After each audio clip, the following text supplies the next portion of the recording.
Hi! నా పేరు Vinayak tiller. Welcome to world history series in Telugu. మొత్తం మానవజాతి చరిత్రనంతా కవర్ జేయాలన్నది గోల్. అండ్ మనకి 5000 సంవత్సరాల చరిత్ర ఉందన్నమాట. అంటే నాగరికత మొదలై, బ్రాంజ్ ఏజ్ మొదలై మనకి మొత్తం 5000 సంవత్సరాల చరిత్ర ఉంది. అండ్ ఈ 5000 సంవత్సరాల్లో మొదటి 2000 సంవత్సరాలు ఆల్రెడీ మనం డిస్కస్ చేసుకున్నాం. ఈ ఈ సీరీస్‌లో భాగంగా.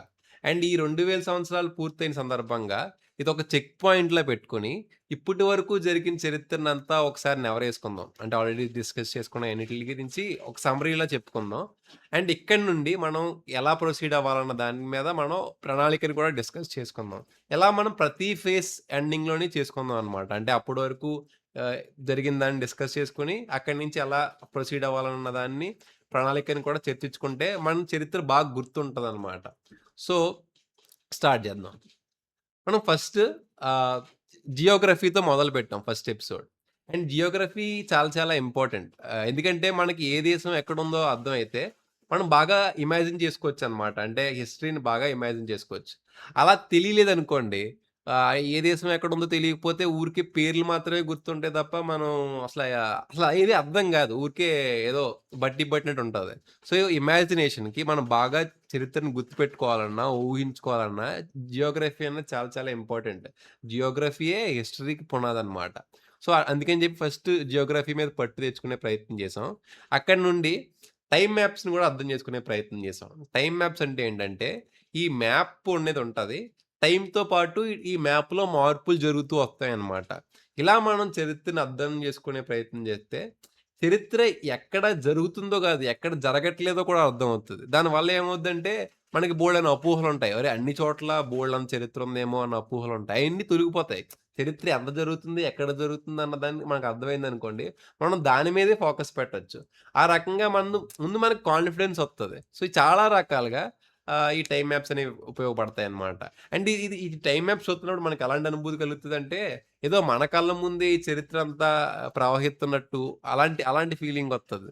సో, మనకి చాలా చాలా ఈజీ అయిపోద్ది చరిత్రను అర్థం చేసుకోవడం. అందుకనే ఫస్ట్ ఈ 2 వీడియోలని మనం ఫౌండేషన్‌గా పెట్టుకుంటే అక్కడి నుండి మనం ఈజీగా చరిత్రను అర్థం చేసుకోవచ్చు.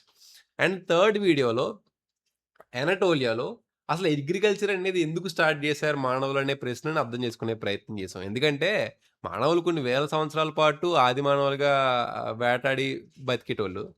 అంటే వేటాడడం అంటే రోజుకి గంటో, 2 గంటలో వేటాడాలంతే. అక్కడి నుంచి వాళ్ళకి నచ్చినట్టు బతకచ్చు.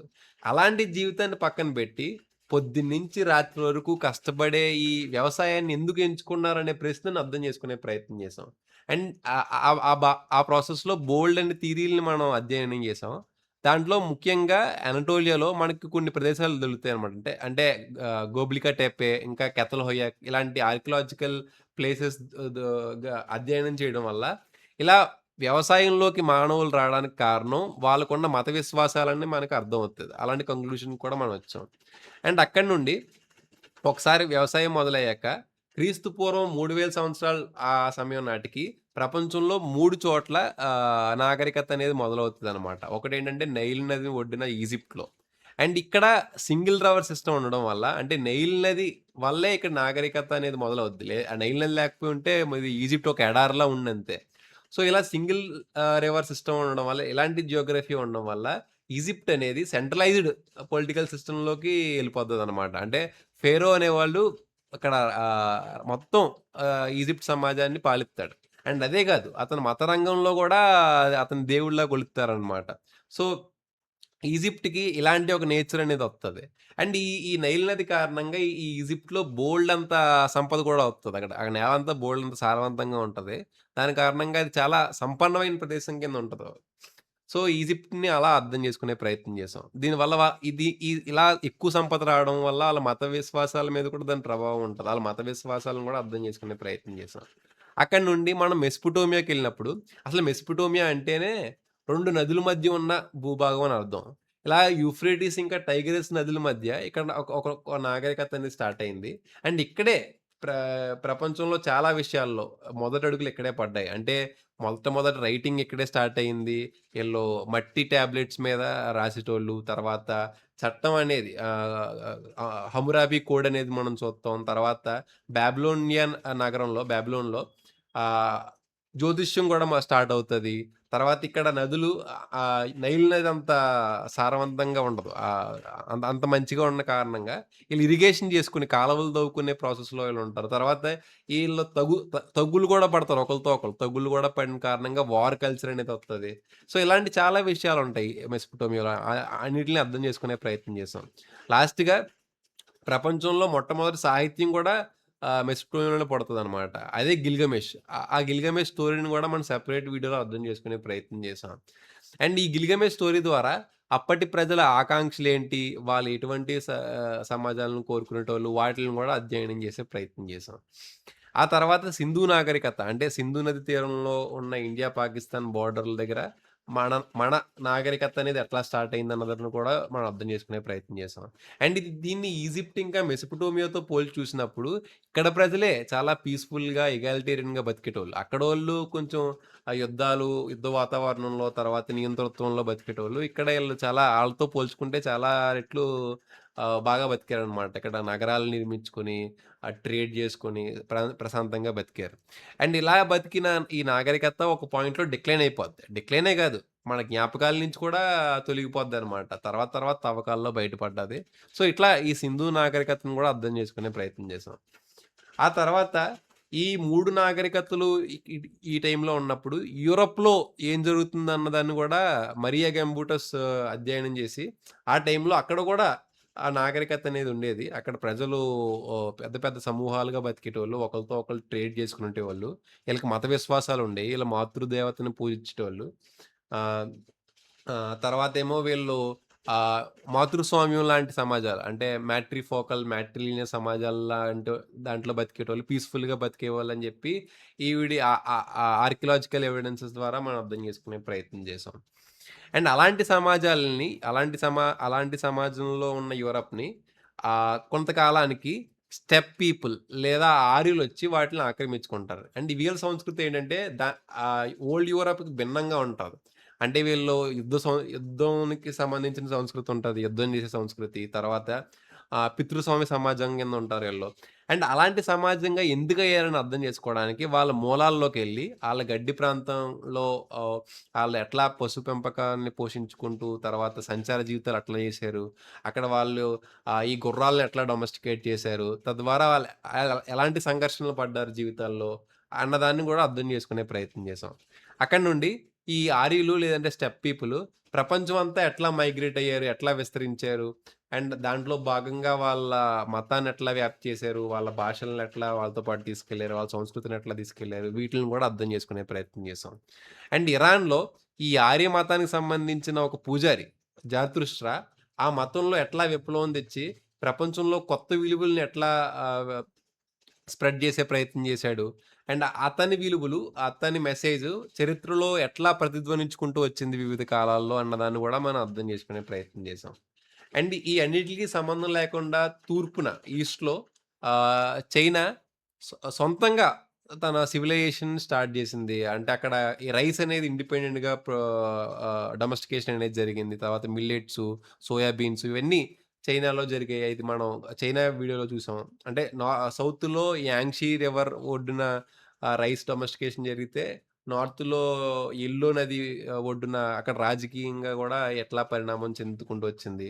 మొదట పూర్వీకులు బేస్ చేసుకొని రాజకీయ అథారిటీ వత్తే, తర్వాత జో డైనస్టీ వచ్చి, దాన్ని మొత్తం మార్చేసి అంటే మ్యాండేట్ ఆఫ్ హెవెన్ అంటే స్వర్గం నుంచి వచ్చే వత్తది అధికారం పూర్వీకుల నుంచి కాదని జెప్పి కొత్త విలువలతో చైనా హిస్టరీని ఎట్లా మార్చింది, వీటిలన్నిటిని అధ్యయనం చేసే ప్రయత్నం చేసాం. లాస్ట్‌కి ఈ సమాజాలన్నీ బ్రాంజ్ ఏజ్‌లో ఉండేవి. ఈ బ్రాంజ్ ఏజ్ అనేది ఎలా ఉండేది? అండ్ అది ఒక పాయింట్‌లో ఎందుకు కొలాప్స్ అయిపోయింది? అంటే మనకు పర్ఫెక్ట్ స్ట్రోమ్ ఆఫ్ క్రైసిస్ అనే ఒక థియరీ ఉంటది. లేదంటే సిస్టమిక్ కొలాప్స్ అని కూడా అంటాం. దాంట్లో ముఖ్యంగా 2 కారణాలేంటంటే ఎలీట్ ఓవర్ ప్రొడక్షన్ జరగడం వల్ల ఇంటర్నల్‌గా స్టెబిలిటీ కోల్పోయి వీళ్ళు ఐకమత్యం కోల్పోయి సమాజాలు ఘర్షణ పడుతున్న టైంలో బయట నుంచి పీపుల్ వచ్చి ఈ సమాజాలన్నిటిని కూలగొడతారు. ఇలా ప్యాలెస్ సిస్టమ్‌ని నాశనం చేస్తారు. తర్వాత ఈ సమాజాలన్నిటిని ధ్వంసం చేసిన చరిత్ర ఉంది. అలా బ్రాండేజ్ అనేది కొలాప్స్ అయిందని మనం లాస్ట్ వీడియోలో డిస్కస్ చేసుకున్నాం. అండ్ ఇప్పుడు ఇక్కడి నుంచి ఈ బ్రాంజ్ ఏజ్ నుంచి నెక్స్ట్ క్లాసికల్ ఎరాలో మనం ఏం టాపిక్స్‌ని డిస్కస్ చేస్తున్నాం అన్న దాన్ని గూడా మనం ఆహ్ ఆహ్, ఒకసారి చర్చించుకుందాం. ఫస్ట్ ఆఫ్ ఆల్ ఆహ్, ఈ నెక్స్ట్ ఫేజ్‌లో మనం 3 ప్రాంతాల గురించి బాగా చర్చించుకుంటాం. ఒకటేంటంటే గ్రీసు, ఇంకొకటి మిడిల్ ఈస్ట్. మిడిల్ ఈస్ట్ అంటే ఇజ్రాయెలు, ఇంకా పెర్షియా ఈ 2 ప్రాంతాలు. ఆ తర్వాత ఇండియా, ఇంకా చైనాలో జరుగుతున్న మత రంగం, ఇంకా తత్వశాస్త్రంలో జరుగుతున్న మార్పులు వీటిలి గురించి కూడా అర్థం చేసుకుంటాం. అంటే ఈ ఈ గ్రీసు, ఇంకా ఇస్రాయేల్ ఈ రెండిట్లి గురించి చర్చించుకున్నప్పుడు ముందు వెనక్కి వస్తుంటాం అనమాట. ఫస్ట్ గ్రీసు, తర్వాత ఇస్రాయేల్, మళ్ళీ గ్రీసు ఇలా. ఎందుకంటే ఈ 2 మిక్స్‌డ్‌గా ఉంటాయి. ఈ రెండిట్లి గురించి చర్చించుకున్న తర్వాత చివరిలో ఇంకా ఇండియా, ఇంకా చైనా వాటి గురించి చర్చించుకుందాం. ఇట్లా మనం ఫ్యూచర్‌ని ప్లాన్ చేసుకుందాం అనమాట. అండ్ ఈ గ్రీస్ ఏదైతే ఉందో, ఈ గ్రీస్ అనేది ప్రపంచంలోనే అన్నిట్లికంట గ్రేటెస్ట్ సివిలైజేషన్ అనమాట. అప్పుడు పుట్టిన లిటరేచర్ గాని, ఫిలాసఫీ‌ని గాని ఇప్పటికి మనం చదువుతున్నాం అంటే చూసుకోండి, 3000 సంవత్సరాలైనా సరే మనం చదువుతున్నాం. సో, గ్రీస్‌ని మనం బాగా అధ్యయనం చేసే ప్రయత్నం చేద్దాం. ఇది ఇక్కడ ఫిలాసఫీ పుట్టిందనమాట.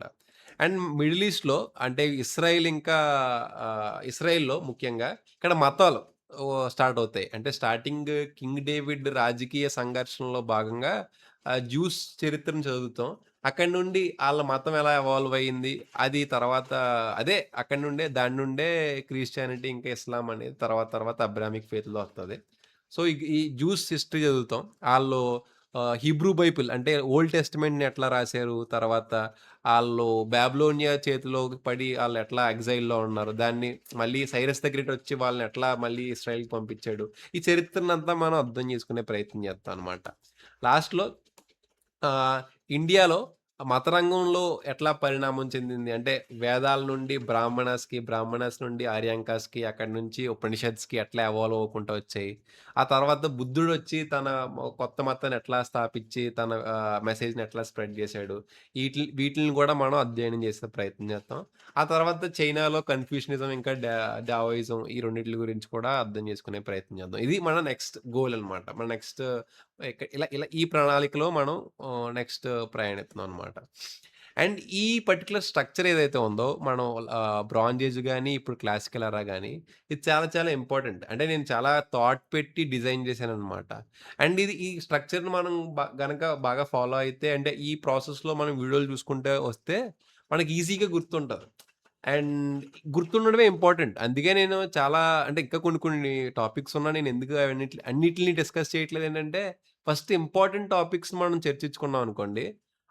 అవి మనకి గుర్తుంటే అక్కడి నుండి మనం అంటే ఈ సీరీస్ అయిన తర్వాత కావాలంటే మిగిలిన టాపిక్స్ కూడా చర్చించుకోవచ్చు. అన్నీ చర్చించుకుని ఇది గుర్తుండకపోతే ఉపయోగం ఉండదు గదా! సో, అందుకనే ఇంపార్టెంట్ టాపిక్స్‌నే మనం ఈ సీరీస్‌లో భాగంగా డిస్కస్ చేసుకుంటున్నాం.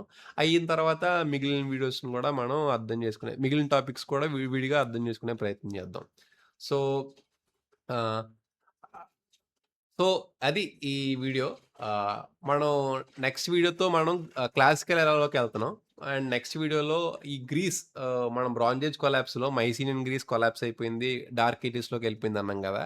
ఆ డార్క్ ఏజెస్ నుంచి ఎట్లా అది క్లాసికల్ ఎరాలోకెళ్ళింది. అక్కడి నుంచి ఎట్లా ఫిలాసఫీ పుట్టింది. దానికి బీజాలు ఎవరేశారు అన్న విషయాలని మనం నెక్స్ట్ వీడియోలో అర్థం చేసుకునే ప్రయత్నం చేద్దాం. ఇది ఈ చెక్ పాయింట్ వీడియో.